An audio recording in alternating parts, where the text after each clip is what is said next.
Hey, welcome back to the Game Tower. Today I'm reviewing Everdell. Theme is what lured me in and captured my heart with the very first play of Everdell. That being said, it isn't entirely embodied in the mechanisms, though most of them intertwine the theme quite nicely. One illegitimate complaint that I have heard is that the round turnover mechanism breaks the theme, but this is not true. As city planners, there's no need or requirement that we operate in the same time frame.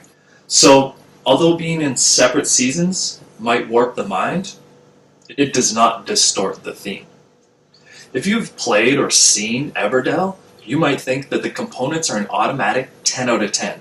But, there are two major issues that require docked marks. The first and most glaring problem are the completely round wood tokens that roll off the table every time you take your eyes off of them.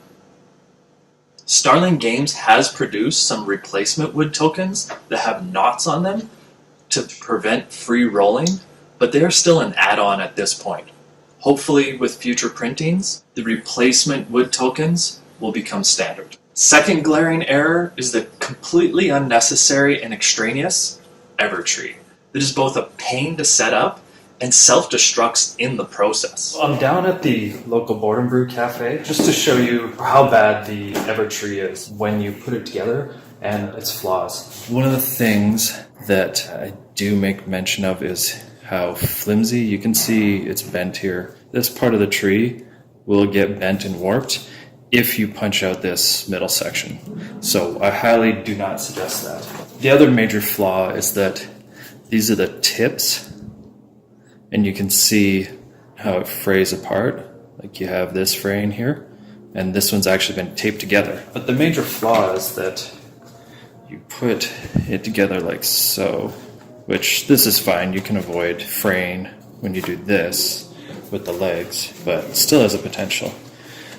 Where it really occurs is when you put the branches on. So this is how this top part gets bent, is that you gotta slide it on, you gotta shimmy it back and forth and angle it to get around. Because it's bent, it's also now too thick for it to simply fit over. Here, let's show you more fraying right here. And then we're gonna have to try and get these in as well. Did I get it? Yeah. And so you can see how difficult that is to put together and just how detrimental it is together. So you can already see here there's fraying because of the poor design, really. And this is the example, the one that you have to seesaw back and forth. Get this up close. We have to try and get it around those frayed portions. So as you can tell, every time you put this together and take it apart, it's gonna bend here and fray in these four sections. But it is pretty once it's together and is quite functional, but rather unnecessary. Once again, worker placement is a central mechanism, but it is the refreshing combination of card actions that italicizes Everdell from within the pack. What makes it mechanically enticing are the chains of combinations that form between those two types of actions. The challenge of actualizing these combinations is what will keep you returning to Everdell. The learning curve doesn't provide a burden here, as it is not that complex. But this also translates to a challenge level that doesn't match the playing time required. Now that doesn't mean that Everdell overstays its welcome. Your internal game challenge will ramp up as the 4 seasons progress, and you gain more workers to do more actions. What it does mean is that you're not going to leave Everdell feeling as satisfied as you would with other mid-weight 90-minute Euro games. This leaves Everdell slotted between mid and light regarding its density of decisions. Despite the quality and suitable quantity of the decisions that it demands of its players, they're not very fulfilling, and they leave experienced gamers wanting more. Time will decide, but I see Everdell fitting into a Gateway Plus category or characterization. Another one of the game's highlights are downtime. Most counts play smoothly, yet As downtime always compounds with more players, the max player count here has the potential to derail downtime to a full stop, as the fourth player is often locked out of the most optimum worker locations and is left to choose amongst the best of a bad bunch of options. Making the minimal downtime worse is the lack of strategic depth keeping the players engaged on others' turns.